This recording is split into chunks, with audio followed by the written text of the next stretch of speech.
गल नियो सार दे तै बोल नियो आर दे, गल नियो सार दे तै बोल नियो आर दे। ओ दिंदे न जवान तोली तोली तै खंड मिठे लोक डोगरे। ओ मिठड़िए ओए होए मिठड़िए डोगरे दी बोली तै खंड मिठे लोक डोगरे। गल नियो सार दे तै बोल नियो आर दे, गल नियो सार दे तै बोल नियो आर दे। हो दिंदे न जवान तोली तोली तै खंड मिठे लोक डोगरे। ओ मिठड़िए डोगरे दी बोली तै खंड मिठे लोक डोगरे। ये जो खूबसूरत आवाज़ आपने डोगरी में सुनी है और हमारे साथ जुड़े हैं सुरेंद्र मन्हास जी, जो पिछले 30-31 सालों से लगातार इस प्रोफेशन के साथ जुड़े हैं और कई सारे लोग इनके साथ जुड़े हैं और काफ़ी आगे तक पहुँचे। तो हम सीधा आज आपको इनसे रूबरू करवाते हैं और जानते हैं कि आखिर इनका अब तक का सफ़र किस तरह से रहा और जिस तरह से आज ये इस बड़े मुकाम तक पहुँच पाए हैं, उससे पहले शुरुआत किस तरह से इनकी गई ये भी हम जानेंगे। सबसे पहले आपको बहुत बहुत स्वागत है यंग बाइट्स में। बड़ा शुक्रिया आपकी, आप मेरे पास आए और मुझे नाचीज को मौका दिया जी। देखो, संगीत की शुरुआत जो है वो नेचुरल बच्चे की माँ से होती है। मेरी मदर बड़ा अच्छा गाते थे, वो भजन गाते थे, तो बस उनकी जो भजन मेरे कानों में पड़ते थे और मैं सुनता था। और वो कब मेरी जुबान पे आके संगीत बन गया ये मुझे खुद पता चला। तो सही जो मुझे एहसास हुआ जब मैं स्कूल में पढ़ता था ना, तो अपने दोस्तों में गाता था, गाने गाता था। तो तब मुझे पता चला कि मैं गाना शुरू कर दिया और लोगों को अच्छा लगना शुरू हो गया। तो बस शुरुआत मेरी होगी यहाँ से। जी। तो मुझे बताइए, जब आपने शुरुआत में सिंगिंग की शुरुआत की, कौन से गाने जो आप ज़्यादा गुनगुनाते थे या भजन, जिस तरह से आपने बोला कि अपनी माता जी से आप सीखते थे, तो कौन सा एक ऐसा? मेरी मदर तो गाती थी, वो डोरी भजन गाती थी। सरवन चुक के ब्यांगी बन चलिया, आगे माता था पीछे पिता तरिया। लेकिन मैं बेसिकली जो खुद था फ़ैन था वो मैं किशोर जी का और रफ़ी जी और मुकेश जी का बड़ा फ़ैन था और उनके गीत गाया करता था, अक्सर गुनगुनाया करता था। और क्लास में भी वही गाता था, उनके गीत ही गाता था मैं। तो बस ऐसे कोई रफ़ीक जी का ऐसा सॉन्ग जो आपकी ज़ुबान पे हमेशा रहता था, वो गुनगुना दीजिए। खुदा भी आसमां से जब जमी पर देखता होगा, खुदा भी आसमां से जब ज़मीं पर देखता होगा। वैसे इससे ज़्यादा मैं नहीं गा पाऊँगा क्योंकि मुझे अब भूल चुका गीत ये, क्योंकि मैं पहले जब फिल्मी गाता था तो मेरे उस्ताद ने मुझे कहा कि आप जो है कि आप अपनी आवाज़ में गाया करो गीत। और वैसे मैं नकल करता था, तो तब से मैंने फिल्मी गाना छोड़ दिया। अब मैं टोटली डोगरी गाता हूँ। सबसे पहले प्लेटफॉर्म हमें स्कूल में या कॉलेज में ही मिलता है, जब हम अपने सिंगिंग को जो आगे एक्सप्लोर कर पाते हैं। उसके बाद आपने शुरुआत कहाँ से, बड़े प्लेटफॉर्म की बात की जाए तो कहाँ से आपने शुरुआत? देखो, शुरुआत मेरी जो है वो रेडियो से हुई है और उस वक्त हमारे पास यही माध्यम था, रेडियो दूसरा माध्यम था। तो रेडियो में जब मैं कॉलेज पढ़ता था, यहाँ पर 91 में, हाँ कॉलेज पढ़ता था, तो मैं रेडियो में गया गाने के लिए। तो वहाँ ऑडिशन होते थे हर थर्सडे को, वीरवार को। तो वहाँ पर हमारे प्रद्युम्न सिंह जी थे, बड़े मानवीय गायक थे। तो जब उन्होंने मेरा ऑडिशन लिया, तो क्योंकि मैंने सीखा नहीं था म्यूज़िक से, मुझे आता नहीं था, मुझे पता नहीं था क्या म्यूज़िक क्या होता है। तो जब वहाँ गया तो उन्होंने मुझे पूछा आपने सीखा है? तो मैं सोचा नहीं मैंने सीखा है। तो बोला बेटा आप सीखो म्यूज़िक, क्योंकि म्यूज़िक जब सीखोगे आपको क्या पता चलेगा आप किस सुर में गा रहे, कहाँ से गा रहे हो। तो तब मुझे पता चला कि म्यूज़िक सिखाया जाता है। फिर मैंने मेरे पहले गुरु जी.आर. शर्मा जी, ये कच्ची होनी में, फिर उनसे मैंने तालीम हासिल की। तो उसके बाद फिर मेरा सफ़र शुरू हो गया। जिस तरह से सीखने की आपने बात यहाँ पे कही, ये बहुत ही एक इम्पॉर्टेंट बात है जो आज के टाइम पे हमें करनी चाहिए। जिस तरह से अगर आज की जनरेशन की बात की जाए, पीछे लॉकडाउन गया, लोगों का कई ज़्यादा टैलेंट जो है बाहर आया, कुकिंग जो को नहीं आती थी वो भी करने लगे और सिंगिंग को लेकर काफ़ी ज़्यादा लोग आगे बढ़े। लेकिन ऐसे में सीखना कितना ज़्यादा ज़रूरी है, क्योंकि जिस तरह से आपकी आवाज़ अच्छी थी, आपके पेरेंट्स आपको सपोर्ट करते थे, फ्रेंड्स आपके सपोर्ट करते थे और कहते थे आपकी आवाज़ अच्छी, लेकिन जब आप खुद वहाँ पर ऑडिशन देने के लिए गए या वहाँ पर आप गाने के लिए गए तो सीखने की बात आपको कही। जो बच्चे आज के बिना सीखे आगे बढ़ना चाहते हैं उनको क्या कहेंगे आप? देखो ये उनका मेरे साथ हाल होगा। जब मैं वहाँ गया था तो मैं ऑडिशन मेरा फेल हो गया, क्योंकि मुझे ना गाने का सुर पता था और कुछ पता नहीं था। प्रोनाउंस मेरा इतना गलत था कि क्या बताऊँ आपको। तो तब मुझे महसूस हुआ, मुझे बड़ी इंसल्ट महसूस हुई। मैं अपने को बड़ा सिंगर मानता था तब, क्योंकि वो दोस्त में कहते थे ना बड़ा अच्छा गाते हो आप। तो जब वहाँ जाके गया तो वहाँ पर कुछ भी नहीं था, बल्कि मुझे जीरो भी नहीं था मैं।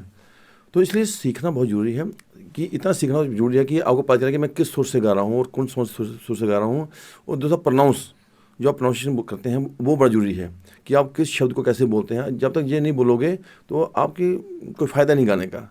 ठीक है, आप अपने घर में अपने बाथरूम में गा रहे हैं तो वो अच्छा है, लेकिन अगर पब्लिकली आपने आना है, अगर आगे बढ़ना है, तो कंपटीशन में आना है, तो फिर सीखना बहुत ज़रूरी है। एक गुरु और एक अच्छे उस्ताद का होना बड़ा ज़रूरी है। आपने जब अपनी शुरुआत की, जब आपने कहा कि रेडियो में पे इस तरह से गए, क्योंकि वो कहते हैं ना कि फेलियर होना बहुत ज़्यादा ज़रूरी, क्योंकि सक्सेस पाने के लिए पहले फेलियर होना काफ़ी ज़्यादा ज़रूरी है। तो किस तरह से आपने आगे अपनी शुरुआत की और किस तरह से आपने ठान लिया कि सिंगिंग को लेकर ही आगे देखो बढ़ना जी, है? फिर मैंने क्या किया, मैंने जब उनके पास गुरु जी के पास सीखने गया, तो जैसे मैं हिंदी गाना गाता हूँ उसकी बात करता हूँ। सीखने गया तो वो कहने कि कोई गाना सुनाओ, तो मैंने रफ़ी का गाना सुनाया, वो रफ़ी की आवाज़ में गाया मैंने। फिर मैंने जो किशोर जी का गाना सुनाया वो किशोर की आवाज़ में सुनाया। फिर मुकेश का गाना सुना, मुकेश की आवाज़। वो कह रहे, मुझे गुरु जी कहने लगे कि बेटे आप अपनी आवाज़ में गाओ। मैंने कहा ये मेरी आवाज़ तो है। मतलब नहीं, ये तो आप नकल कर रहे हो, जो आप रफ़ी उनके ऐसा गा रहे हो, आपकी अपनी आवाज़ क्या है। तो मैं कुछ समझ नहीं पा रहा था, मुझे समझ नहीं, मैंने यार मैं गा रहा हूँ, ये मुझे कैसे ऐसे करूँ। बोलता नहीं, सुरेंद्र सिंह की ये आवाज़ है, किशोर की, रफ़ी की, मुकेश की। मुझे चाहिए सुरेंद्र सिंह मनाज की आवाज़, जो आपकी अपनी आवाज़ हो। तो उन्होंने कहा कि फिर मैं क्या करूँ। मैंने कहा आप उनसे कहा कि आप फिल्मी गाने गाना बंद कर दो और जो मैं बताता हूँ वो गाओ। और तब से मैंने फिल्मी गाने गाना बंद ही कर दिया। इसलिए मैं ये गाना पूरा नहीं गा पाया, क्योंकि मुझे याद ही नहीं थे अब। तो फिर मैंने वो अपने आप को तराशना शुरू किया, रियाज़ करना शुरू किया, फिर डोगरी गाने सीखना शुरू किए। जब सीखना शुरू किया उसके बाद जब मैं ऑडिशन देने गया तो मेरा ऑडिशन जो आपने ऑडिशन दिया था, जब आपने पहला ऑडिशन दिया था, तब चलो आपका अच्छा नहीं रहा क्योंकि शुरुआत आपकी वैसी रही। उसके बाद जब आपने ऑडिशन दिया, लोगों को काफ़ी ज़्यादा पसंद आया, वहाँ पे जो टीम बैठी थी उनको पसंद आया। कौन सा वो सॉन्ग था, वो जितने भी वर्स हैं हमारे ज़रूर सुनना चाहेंगे? वो सॉन्ग था, मैं सुनाता हूँ आपको। और ये सॉन्ग जो मैंने मेरे गुरु रामलाल जी से मैं डोगरी गाना सीखे थे। तो चन माड़ा चढ़िया ऊपर रजोरिया, चन माड़ा चढ़िया ऊपर रजोरिया, बनी जाया पखरू ते मिली जाया चोरिया, बनी जाया पखरू ते मिली जाया चोरिया, मिले ना जरूर, मिले ना जरूर मेरी जान, बड़ा गए बसोस मेरी जान।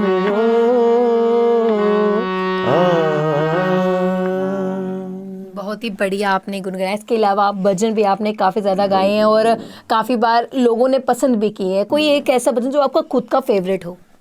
देखो जी, मेरे काफ़ी भजन मशहूर हैं, उसमें एक भजन जो बड़ा काफ़ी पॉपुलर है वो है माइन तेरे कुंड कुंड बाल जी। और ये कम से कम इस पर 10 मिलियन से भी क्रॉस कर गया है ज़्यादा। और इतना प्यार, जब मुझे गाना बनाया था तब मुझे लगता नहीं था कि ये गाना इतना पॉपुलर होगा।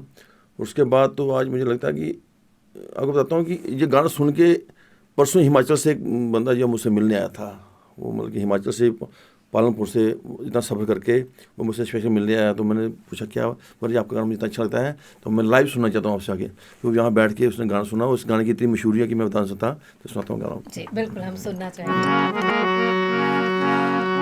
माए नी तेरे कुंडलू है बार, माँ बड़े बनी बनी बोंदे, माए नी तेरे कुंडलू है बाल, माँ बड़े बनी बनी बोंदे, ओ माँ बड़े बनी बनी बोंदे, ओ माँ बड़े बनी बनी बोंदे, ओ माँ बड़े बनी बनी बोंदे, ओ माँ बड़े बनी बनी बोंदे, माए नी तेरे कुंडलू है बाल, माँ बड़े बनी बनी बोंदे।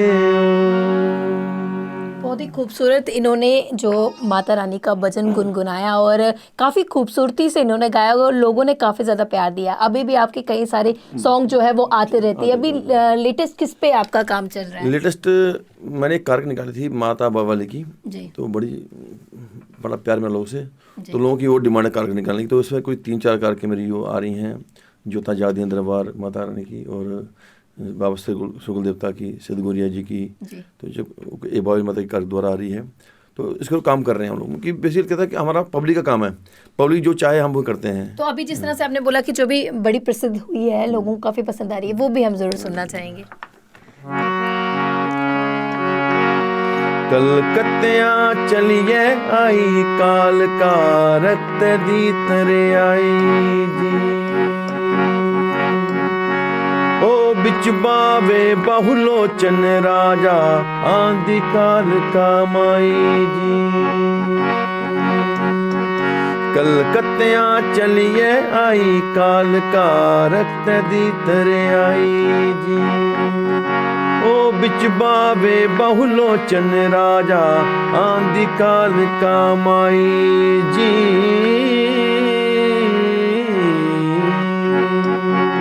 ओ दूरा दूरा संगतां आउंदियां जय जयकार बुलाई जी, ओ दूरा दूरा संगतां आउंदियां जय जयकार बुलाई जी, ओ सुखना माता लैंदी छिल्लियां लैंदी कार मनाई जी।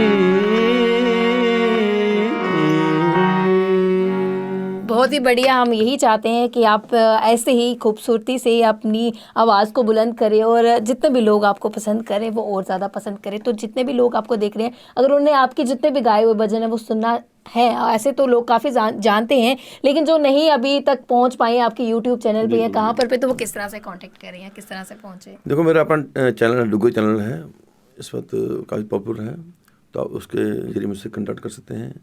मेरा नंबर भी वहाँ पे है। आप जो नए जो कलाकार हैं वो भी मुझसे कांटेक्ट कर सकते हैं।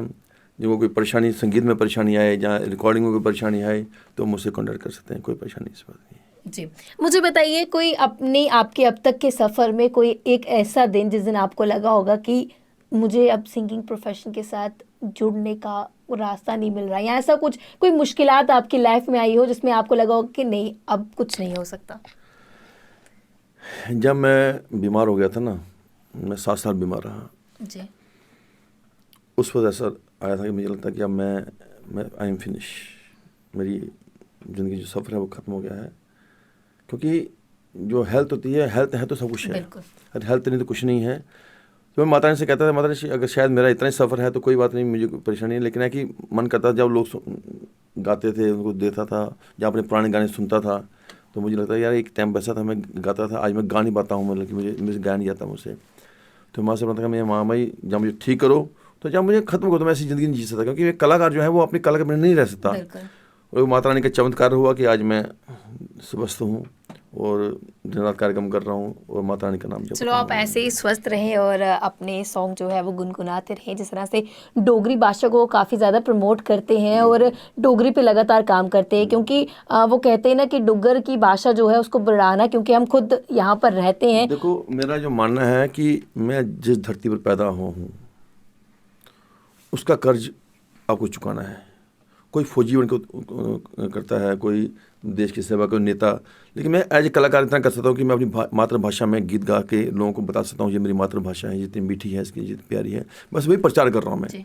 और मैं जागरण करता हूँ, जागरण में भी मैं डोगरी गाता हूँ। और मुझे आज ए बीइंग डोगरा सिंगर जब बोलते हैं तो मुझे बड़ी खुशी और फ़ख्र महसूस होता है कि मुझे डोगरा सिंगर कहा जाता है।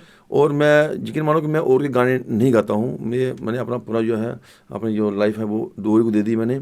और मैं चाहता हूँ कि बाकी जो आर्टिस्ट हैं वो भी ऐसा करें, क्योंकि अगर हम लोग कोशिश नहीं करेंगे तो हमारी भाषा आगे नहीं आएगी। बिल्कुल बिल्कुल। हमारे मीडियम से जितने व्यूअर्स आपको देख रहे हैं जो सिंगिंग प्रोफेशन की तरफ बढ़ना चाहते हैं, तो उनके लिए क्या एक मैसेज आपकी तरफ से रहेगा? देखो जी, ज़मीन से जुड़ना बहुत ज़रूरी है। अपनी मातृभाषा के साथ काम करें, आपकी पहचान जल्दी बनेगी, आपके लोग आपको ज़्यादा पहचानेंगे। दूसरा, सीख कर आना है, संगीत सीखना बहुत ज़रूरी है। मैंने नहीं सीखा था तो मेरे साथ क्या हुआ, सीखने के बाद मेरे साथ क्या हुआ ये आपको मैंने बता दिया है। तो इसलिए अगर आप आगे बढ़ना चाहते हैं तो सीख के आए हैं और अपनी मातृभाषा को जरूर आगे लाएं। आप सभी भाषा गाएं, हिंदी गाइए, इंग्लिश गाइए, पंजाबी, जो मर्जी गाए, लेकिन मातृभाषा को मत भूलें आप। जी, हमारे इस प्रोग्राम के अंतिम में जाते जाते मातृभाषा पर कोई एक सॉन्ग डेडिकेट कर दीजिए सभी व्यूअर्स के लिए।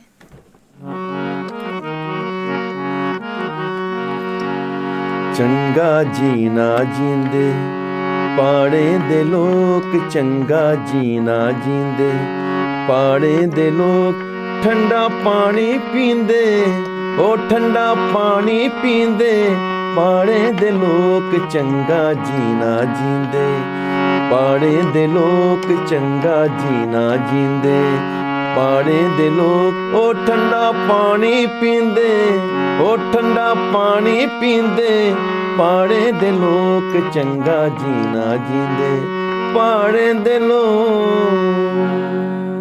बहुत बहुत धन्यवाद हमारे साथ जुड़ने के लिए। तो काफ़ी खूबसूरत सॉन्ग इन्होंने गाया, काफ़ी अच्छी इंटरेक्शन के साथ रही, साथ ही साथ इन्होंने युवाओं के लिए काफ़ी अच्छा मैसेज भी दिया कि जो भी सिंगिंग प्रोफेशन की तरफ जुड़ना चाहते हैं वो इनसे भी संपर्क कर सकते हैं। और साथ ही साथ सीखने पे काफ़ी ज़्यादा जोर इन्होंने दिया है कि बिना सीखे आपको कभी कहीं भी किसी फील्ड में आप आगे नहीं बढ़ सकते हो, आपको सीख कर ही अगर आगे बढ़ना है तो सीखना ज़रूरी है। अगली वीडियो लेकर फिर मैं हाजिर हूँ, अगले हफ्ते नए टैलेंट से आपको रूबरू करवाऊंगी। तब तक के लिए आप देखते रहे यंग बाइट्स, फिर जर्नलिस्ट राजीव गुप्ता के साथ मैं पूजा ठाकुर, यंग बाइट्स जम्मू।